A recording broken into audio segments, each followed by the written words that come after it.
BioBioChile.tv presenta Agenda Propia.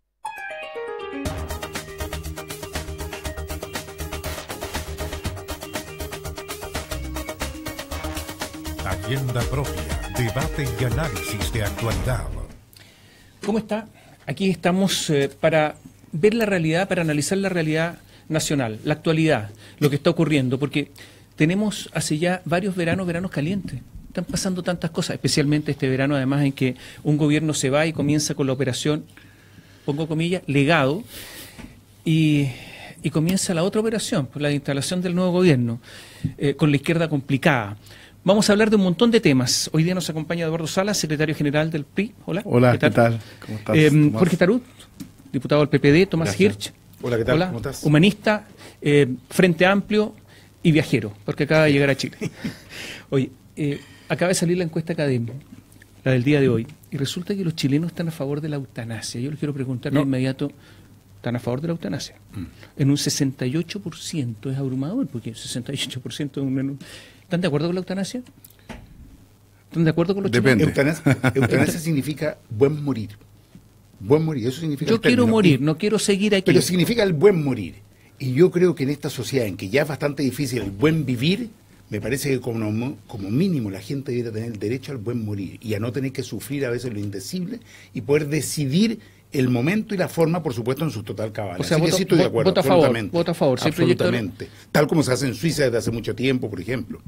Mira, hay casos tremendos en la gente que ya está con morfina, que incluso la morfina ya no resiste el dolor. Esa gente tiene el derecho a poder morir y no evidentemente pegándose un balazo, sino que de una forma realmente razonable. Y si no tiene dolor, no tiene nada, sino que se cabrió de la vida también, ¿o no? Porque está la parte psicológica, por eso que también, depende no quiere vivir más, que a lo humanista, mejor puede ser un dolor más profundo. Si ¿no? nosotros los humanistas decimos, por lo menos, lo fundamental es preguntarse si uno quiere vivir y en qué condiciones. Esa es una pregunta fundamental para cada persona. Y si una persona decide que no quiere vivir, está en su derecho de terminar con su vida, siempre y cuando no esté presionado por otros motivos, no esté forzado, bueno, todo lo que sabemos. Yo creo que haya una inducción al suicidio. Sin duda. Tomás, yo creo que hay que distinguir entre la eutanasia y el suicidio, por ejemplo. El otro día yo escuchaba a Juan Luis Castro, al doctor, que es de la nueva mayoría o de la extinta nueva mayoría, y él señalaba que la eutanasia activa él no estaba de acuerdo. Es decir, como en Suiza, donde se le administra un químico o a un paciente que lo pide para matarlo. Eso no es un medicamento es para sanar, para curar, ¿no? Es un químico. Y ahí él dijo, ahí yo no estoy de acuerdo, dijo, por razones médicas, qué sé yo. Pero sí la eutanasia pasiva, y por eso hay que distinguirla. Esa, por ejemplo, de desconectar a alguien, si hay un protocolo determinado. Ahora luego, si hay una situación extrema, por ejemplo, esta niña que está ahora, que salió en todas partes, Paula, que efectivamente está sufriendo y está doliendo por todas partes. Ella dicen que es un incendio su vida, su cuerpo. Bueno, si es así, entonces efectivamente lo primero que el Estado tiene que hacer es asistirla. Y luego de determinar ya hasta las últimas consecuencias, ver si es que es posible o no. Oye, países que admiten esto: Holanda, Bélgica, Luxemburgo, Colombia, Canadá. En Estados Unidos algunos estados como Oregon, Washington, Montana, Vermont, California. Bueno, y obviamente Suiza. En Suiza, muchos europeos que sus países no lo permiten, viajan, toman el auto, se van a Suiza. No solo eso, Tomás. En Suiza, yo conozco padres y abuelos de amigos míos, se paga una cuota mensual, tal como aquí estas empresas, no quiero hacer publicidad, pero estas que te van a buscar a la casa cuando estás con un infarto, se paga una cuota mensual que te garantiza que en el momento que tomas esa decisión y pasa por todo un proceso, hay una evaluación, en fin, hay un examen, pero eso está ya además financiado, pagado, entonces tampoco supone una carga de ningún tipo. Entonces, está muy bien planificado de tal modo que lo pueden hacer y efectivamente van miles de personas que en sus países no pueden a Suiza hacerlo en condiciones impecables. Para los suizos es un negocio más también. Se ha convertido en un negocio, fíjate. Sí, de hecho son dos empresas privadas que tienen de algún modo la licitación, si tú lo quieres, el Estado de hace ya muchísimos años. O sea, la banca, chocolate, la leche y el queso. Los relojes antes. Oye, pero este 68% frente a un 24% que se opone, significa que los chilenos han cambiado muchísimo. Yo estoy seguro que esta encuesta hecha hace No era igual. 8 años, no era igual. Pero todos los temas valóricos se nota que han cambiado. Sí, cuando tú hablabas, mira, nosotros a comienzos de los 90 hablábamos del aborto, de la interrupción del embarazo, y éramos poco menos que asesinos, perversos, no se podía ni siquiera mencionar el tema. Entonces decía, oiga, discutámoslo por lo menos. El divorcio intocable, momento, intocable. Nosotros presentamos proyecto de ley en esa época con Laura Rodríguez, nada. Hoy día, bueno, hay una gran mayoría que está por la interrupción del embarazo en las 3 causales y también por la interrupción del embarazo como decisión de la mujer. El aborto libre. En cualquier caso, sí. Hoy día su porcentaje no aumentó. Eso todavía es más bajo. Está bien, será materia de debate. Todavía es minoría. Está bien, pero ha crecido. Y lo mismo con el matrimonio igualitario, lo mismo con la adopción homoparental, lo mismo, en fin, con los distintos temas que estamos mencionando. Oye, doy vuelta a la página. Ustedes echarían, si fueran presidente, echarían a Bruno Villalobos, ¿no? Perdón, yo lo habría echado hace mucho rato. ¿Cuál es la respuesta políticamente correcta? Mira, si le estoy preguntando a ustedes que no tienen la ventaja de no tener responsabilidades políticas. De no tener que ser políticamente correcto. Claro. Hace mucho rato. El último que abandona el barco del capitán, se dice siempre, ¿no?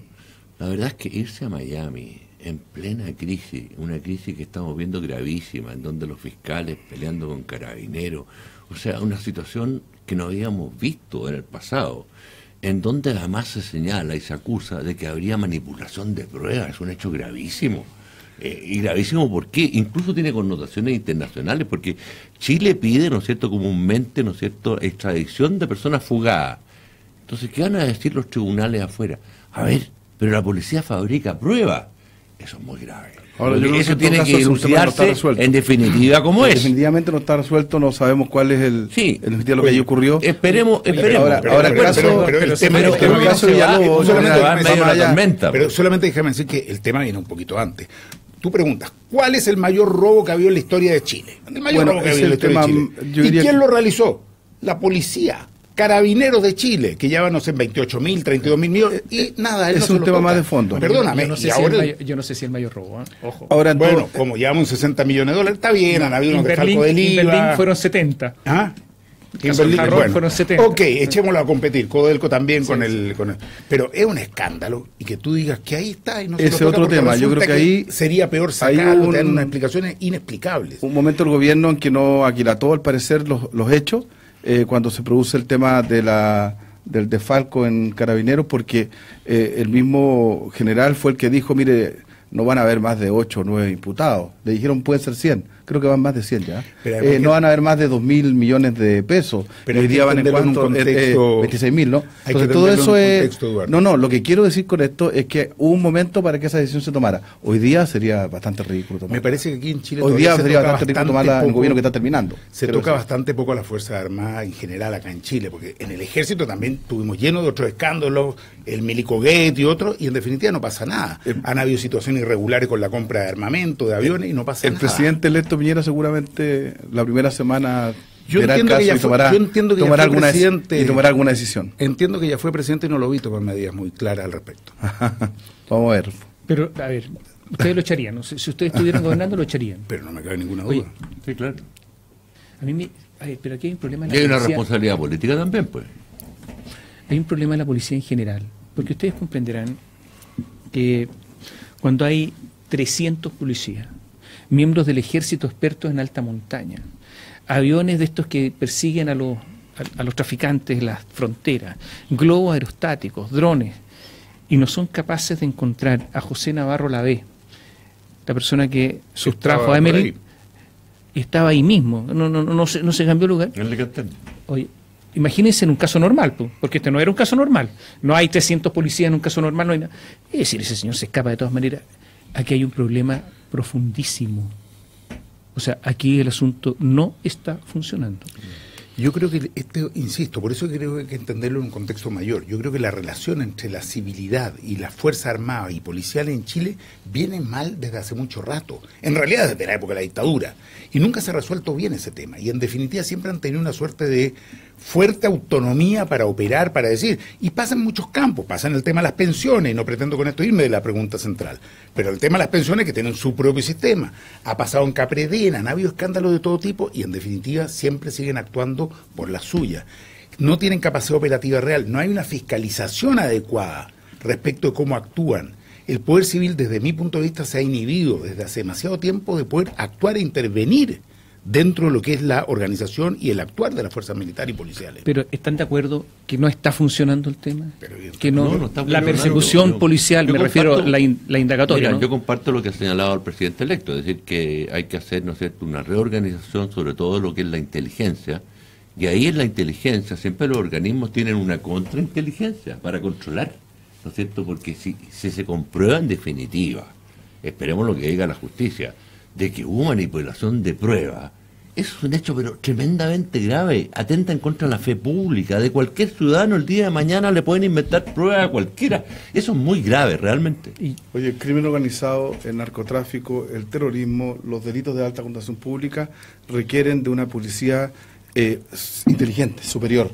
Y yo creo que lo que apunta Tomás es que esto efectivamente es lo que está faltando, falta profesionalismo profundo, mucha más inteligencia, más excelencia. Los mejores profesionales quizás del país deberían estar convocados a ser parte de este proceso que requiere poder prever todo lo que acontezca, porque en el fondo aquí la falta de inteligencia ha hecho que acontezcan cuestiones como la que está pasando en la Araucanía o con la que tú señalas concretamente. Y si Carabineros tuviera razón, porque yo leí la entrevista del experto computacional de Carabineros, y él dice que el sistema funciona y que está dispuesto a que lo vea cualquiera, el FBI, que lo vea un juez, el sistema funciona. Y si tiene razón él y no los demás, dice que los peritos no son personas capacitadas para esto, que están atrasados, etcétera, etcétera. Y si tuviera razón Carabineros y no el Ministerio Público, ¿quién se tiene que ir del Ministerio Público? Es que sabes lo que porque pasa. Lo que ha pasado es muy grave, ¿eh? Lo que ha pasado es que con todo esto hay un sobreseimiento, y aunque después surjan pruebas en contra de esos mapuches, eventualmente no se puede volver, y entonces hay una impunidad salvaje. Yo me pregunto, ¿tiene que irse alguien del Ministerio Público? ¿No? Queja al gobierno ahora pero en la materia. Pero que tuviese razón una apelación. El abandono de irse en vacaciones a Miami en medio de la crisis, es imperdonable. Y una pregunta, ¿y si le dio cuenta y le pidió permiso al ministro del Interior? Yo no tengo duda. ¿Se tiene que ir el ministro del Interior? Yo no tengo duda que lo hizo. Pero entonces... No, tampoco tenemos claro que lo hizo. Pero al parecer sí lo hizo. Cuando volvió el ministro del Interior, yo lo vi, ¿no es cierto?, en directo, decir que sí, que él avisó de sus vacaciones. Ahora después el señor Alewi dice que sí, que fue avisado un viernes, que él no lo supo hasta el lunes. Por favor, la credibilidad pública ya está bastante en el suelo. Es un desgobierno al final. ¿Sabe? El problema es que esto entra en un momento en que hay una pérdida de credibilidad pública total. En todas las instituciones. Total, sí. Porque te puedes saltar a otra, al mundo eclesiástico, y decir que el obispo Barro al final no fue testigo. Bueno, pero ya está cuestionado. Y puedes decir que los de la FIFA, Jaude, no hizo nada, pero ya está cuestionado. Y puedes decir que los empresarios no hicieron colusión, perdóname, pero ya está... Entonces, es una situación general, y hay que entenderlo así, de duda absoluta respecto a la institucionalidad vigente. Es una crisis de la institucionalidad vigente. Lo que ha pasado en Carabineros y en general en este mundo tiene que ver también con una justicia militar que actúa por la suya, que no tiene ninguna credibilidad. En fin, entonces empieza a tener una cantidad de situaciones en que todo queda en el manto de la duda. Y esa duda va a quedar, pase lo que pase después con la investigación judicial. La gente no va a creer. Pero insisto, hay responsabilidad del Ministerio Público. Si Carabineros, en este caso, más allá de los cuestionamientos que tiene, que los tiene, por lo demás, hay responsabilidad. Tendrían que irse a alguien del Ministerio Público. Sí, por supuesto. ¿Quién investiga? Si llegara a concluirse que Carabineros efectivamente hizo bien el procedimiento, si se equivocó el Ministerio Público, porque partamos la base que no hay mala fe, ¿no? Se equivocó en apreciarlo, y en definitiva lo que dice este experto, que también leí la entrevista de él, efectivamente es la verdad, porque en esto se crea mucha posverdad, ¿no? La verdad real.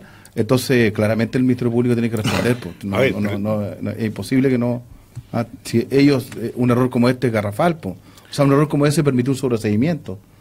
O sea, a mí me parece en todo caso bastante más grave otros errores, entre comillas, que ha cometido el Ministerio Público en otros casos que también están en la agenda pública en este minuto, que tienen que ver con todos los casos de corrupción y vinculación entre dinero y política. Ahora, si por cada caso tendríamos que sacar al director o al, ¿cómo se llama?, al fiscal nacional, la verdad es que nos quedaríamos sin candidato para ser fiscal nacional. Sí, ¿cómo no? Cuando tú estás viendo lo que está pasando en otro campo, y me muevo un poquito, como es este que estoy mencionando, en que eventualmente van a quedar todos libres de polvo y paja, después de investigaciones de años, después de que todo el mundo sabe que fueron todos platas truchas, todos boletas, todo tipo de cosas, y en definitiva no pasa nada. Pero si él cuando asumió dijo que iba a terminar rápido con todo esto. Sí. Bueno, o sea, él lo anunció, estamos todos notificados. No solo lo anunció, sino que lo hizo después de juntarse en una casa de un senador, ¿no es cierto?, del PP, de Guido Girardi, a comer, en una conversa que nunca se supo exactamente qué es lo que fue. Bueno, entonces el signo de interrogación de toda la ciudadanía legítimamente es gigantesco, efectivamente. ¿Qué le decimos a las personas que nos están observando, que no hay seguridad? Si les roban, que vayan a denunciar o que no denuncien. ¿Para qué van a denunciar? ¿Qué le decimos a la gente? Sí, efectivamente es un serio problema y no sirve mucho. A mí me robaron hace ya 1 año y medio, denuncié, hice todo lo que hay que hacer y la verdad es que no es que haya pasado mucho. Recuperar la confianza pública va a costar mucho, sobre todo al mundo político, sobre todo al Parlamento y a todas las instituciones. O sea, tenemos una crisis de credibilidad seria. Ahora también la ciudadanía, ¿no es cierto?, en definitiva es la que elige a las personas y a los candidatos. La ciudadanía también tiene responsabilidad cuando vota. Hay personas que fueron fuertemente cuestionadas, incluso por tribunales, y fueron electos en las pasadas elecciones. Y otros que no. Entonces, otros que no, pero otros sí. Pero otros sí. Entonces, la ciudadanía es responsable porque ellos son los que deciden. Así que hay una responsabilidad compartida. A mí me gustó también la respuesta de la ciudadanía esta vez, fíjate, yo sentí que de algún modo... ¿Cómo no le ha gustado al Partido Humanista? Sí. Por cierto, no, además 20 años... Pero esta vez lo digo por muy bien, muy bien.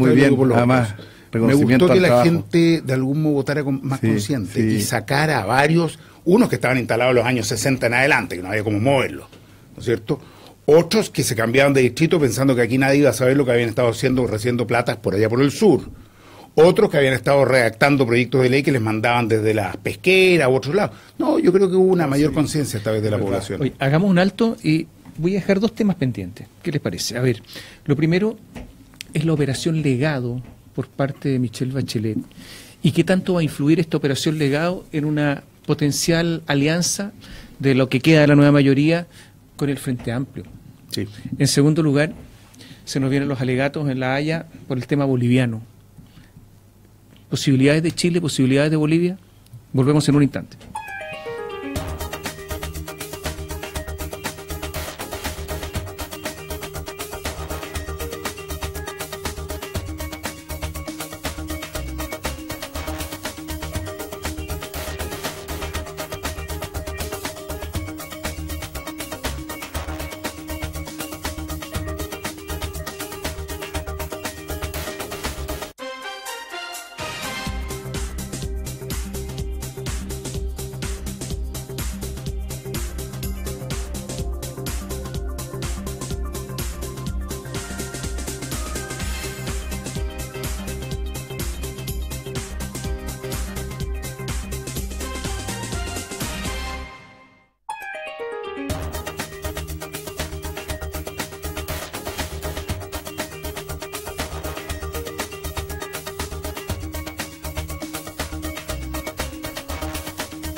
Dijeron en la cara. Sí, no, es impresionante. Lo mismo pasó con varias de la ley de Partido Político. Oye, ya estamos de vuelta. Estamos aquí en una conversación entretenida.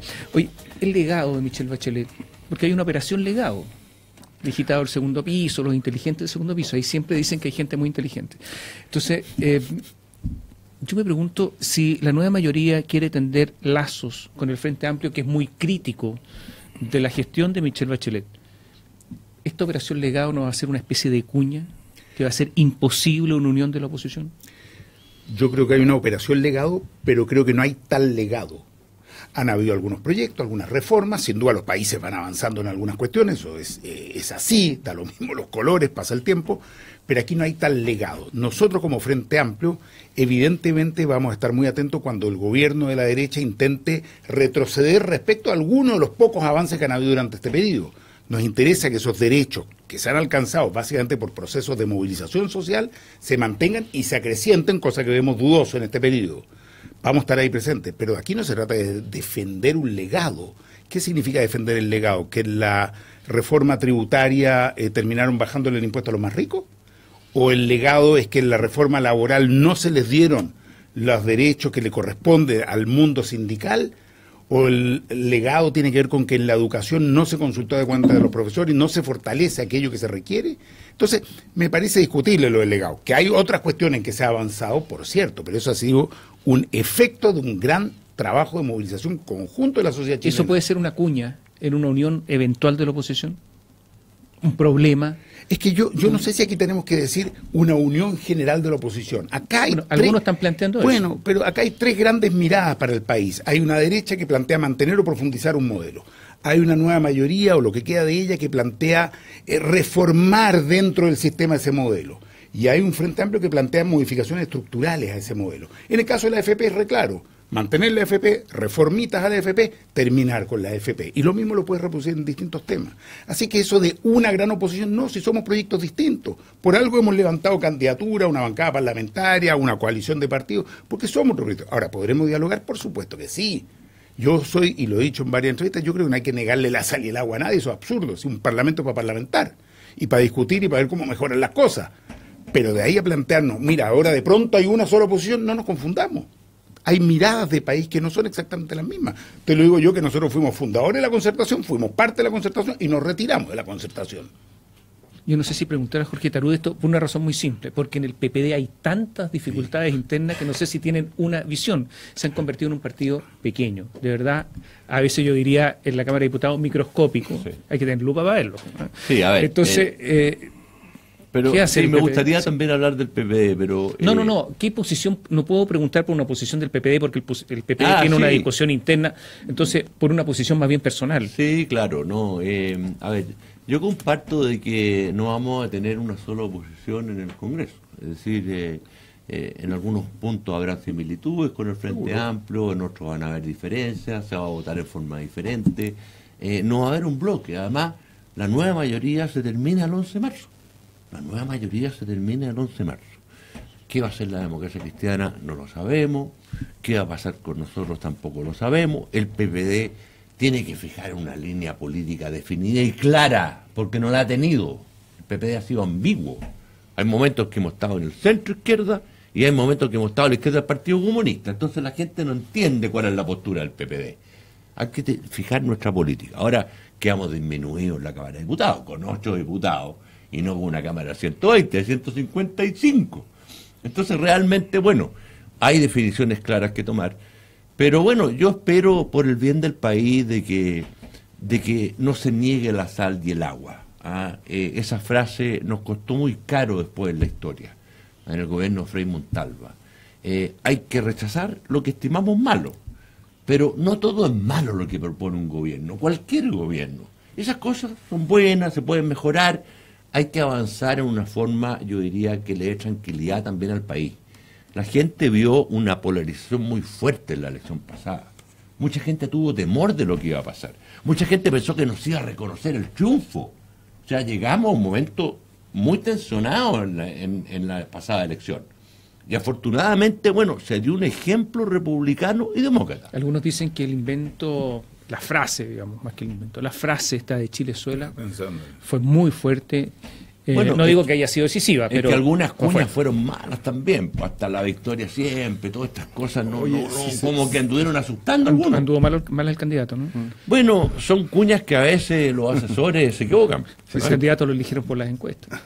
Sí. Bueno, pero a ver, las encuestas siempre, ¿no es cierto?, cuentan. Más que por las convicciones. No, las convicciones evidentemente que tienen que ser muy potentes, pero evidentemente un candidato con puras convicciones y sin ninguna, ¿no es cierto?, carisma, no va a llegar a ninguna parte. Oye, si se parte del prejuicio de que un gobierno como el que va a encabezar Sebastián Piñera, un gobierno de centro-derecha, se parte del prejuicio de que se pretende profundizar un determinado modelo, o sea, un prejuicio ideológico, o lo que se pretende es hacer más ricos los más ricos y más pobres los más pobres, y lo que se pretende es no enfrentar un país que tiene que evolucionar o hacer reformas. Creo que si se parte de ese prejuicio, obviamente no va a ser posible llegar a acuerdos. Pero si se logra entender que sí es posible enfrentar algunos acuerdos nacionales en algunas materias, yo creo que ahí es distinto. por ejemplo, todo lo que hizo relación con el tema de los niños en Chile, el tema del Sename, el tema, en eso puede haber acuerdo, y puede haber un acuerdo sustantivo de todos los actores, y eso es una reforma profunda, porque ahí estamos protegiendo derechos fundamentales de nuestros niños del país. En fin, estoy poniendo un ejemplo nada más. Y en otras materias que pudiera efectivamente avanzarse. Por ejemplo, el gobierno de Sebastián Piñera, algunos señalaban que iba a terminar con la gratuidad, no es verdad. Nosotros vamos a mantener la gratuidad, incluso se va a estudiar ampliarla si es pertinente en algunos ámbitos, sobre todo en el técnico profesional. O sea, hay una propuesta que no es de retroceso, no es de volver atrás. Lo mismo que en lo que dice relación, por ejemplo, con la desmunicipalización. Ahí hay un camino que está acordado, además largo en términos de tiempo, hay que ver que sea eficaz.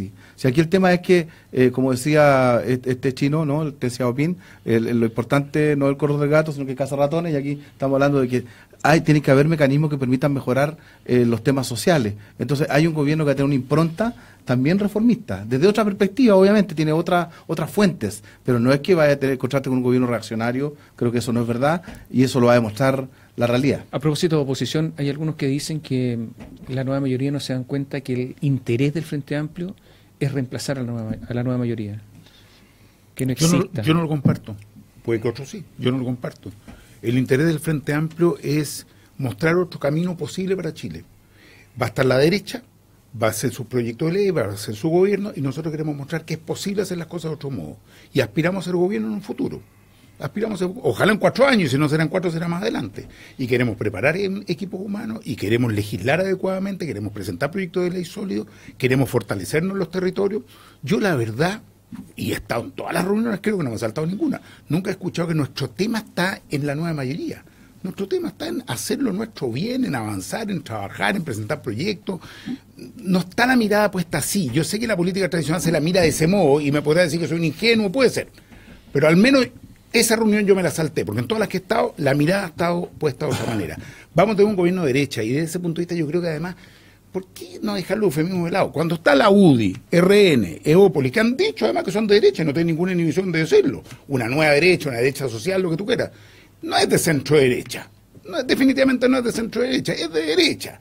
Y es más, cuando tú miras el gabinete que ha presentado Sebastián Piñera, hay varios que son de temer, pues. Cuando tú tienes un ministro de Educación, que es el único que defendió aquella frase del bien de consumo de la educación, tú dices, bueno, esto es preocupante. Cuando tiene una ministra de la mujer que claramente va en dirección opuesta al sentir de la mayoría de la ciudadanía, es preocupante.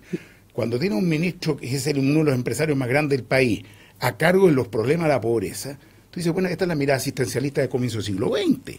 No es una mirada siglo Ahora, XXI. por eso votó la gente. Sin duda. Y votó con una avalancha impresionante. Sacó Piñera más votos que Michelle Bachelet.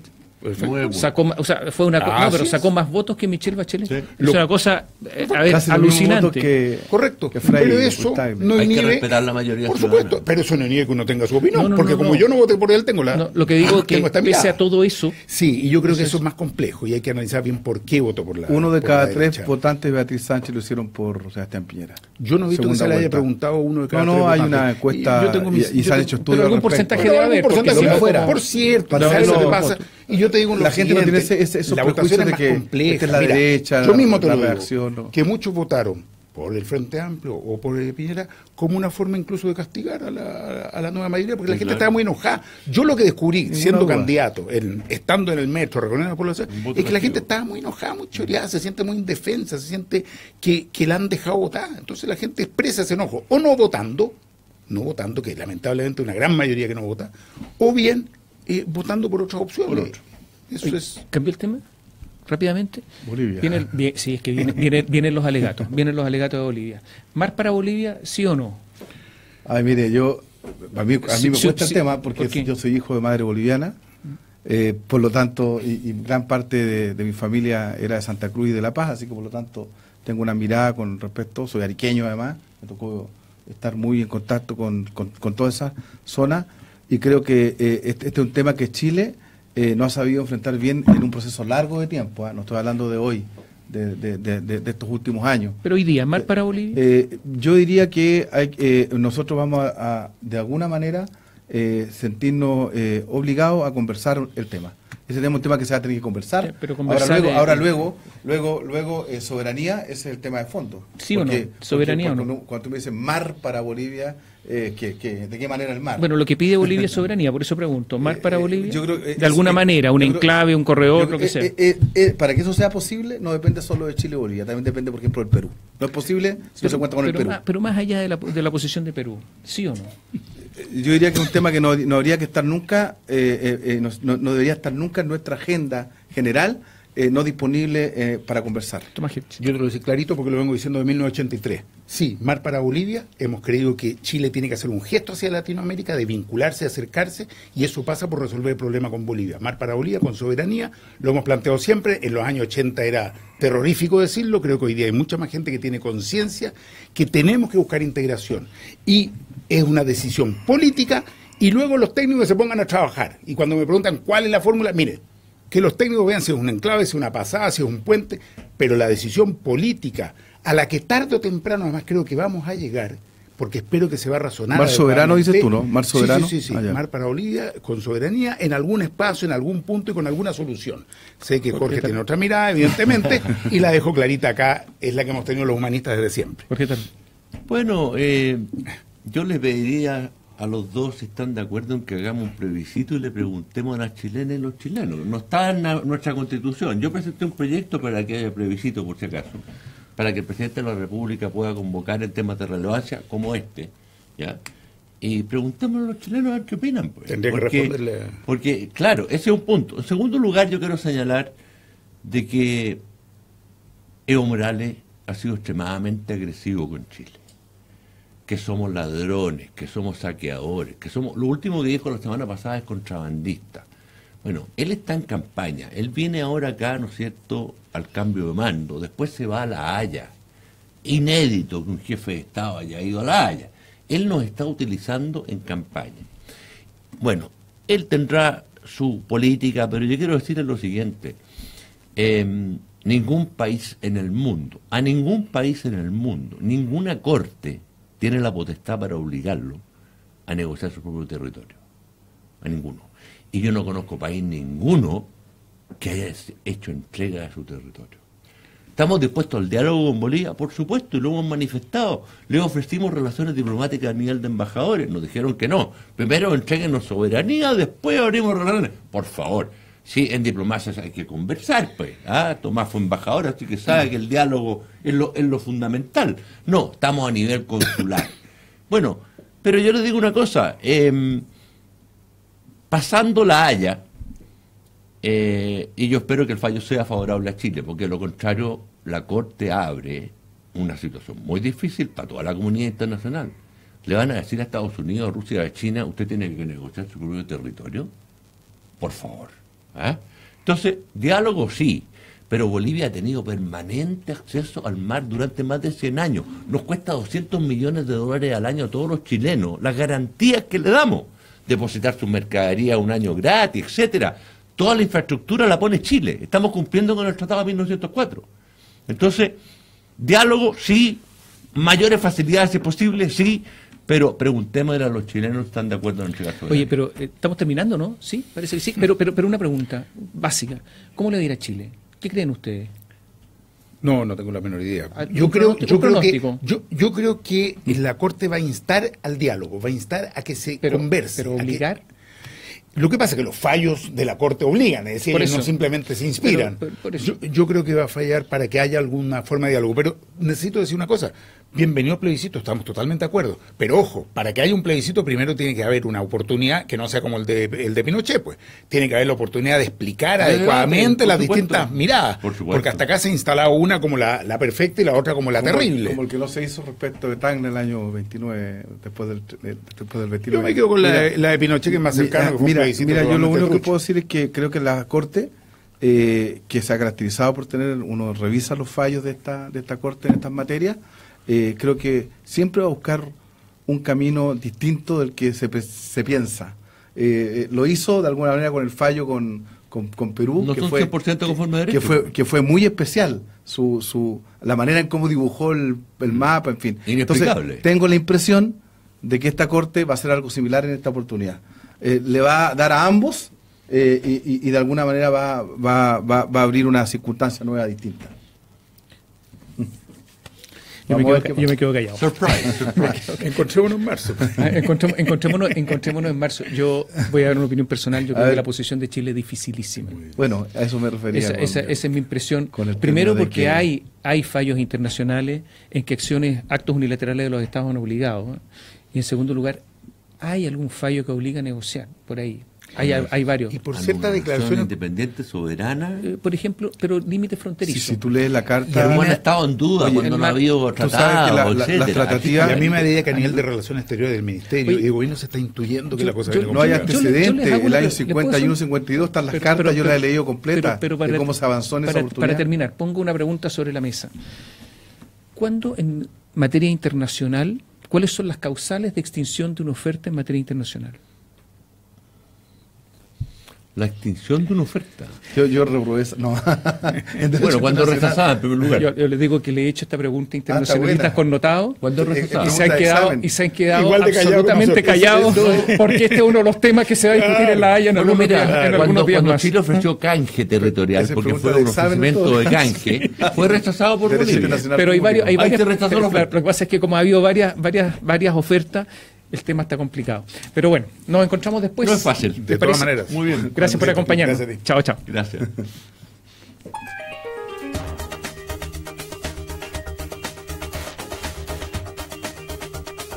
BioBioChile.tv presentó Agenda Propia.